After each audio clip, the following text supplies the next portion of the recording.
when I finished high school, I decided that that I was going to become an engineer. But I remember my senior year, I started taking pictures. I have a wonderful brother-in-law who loaned me his SLR, this Minolta.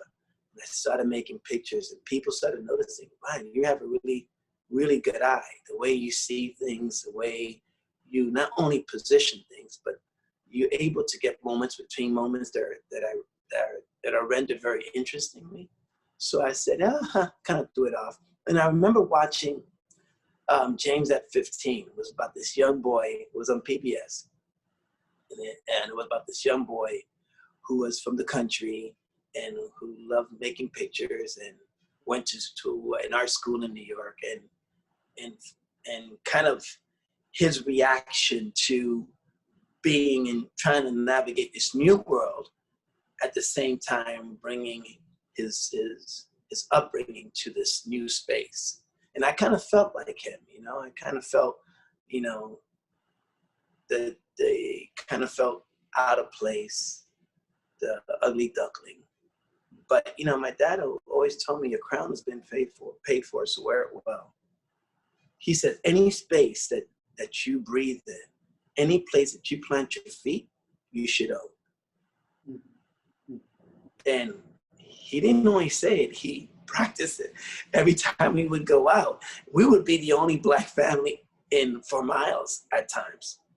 And, when we see a Black family, let's say if we're in like Midtown New York, or if we're in, wow, thunder always happens when it's raining. It's not raining outside. That's crazy.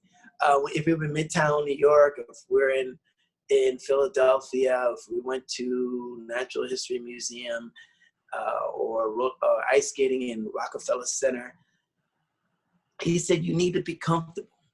This is your space. This is America.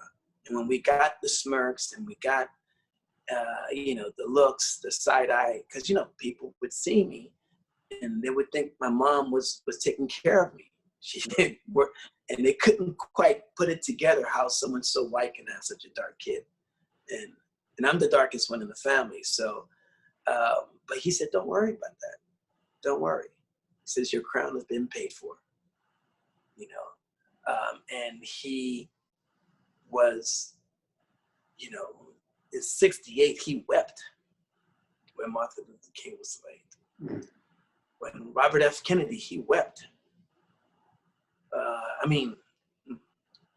One of the very few times I think I seen my father cry then and in the passing of my mom. It was really hard. But, he always was adamant about courage.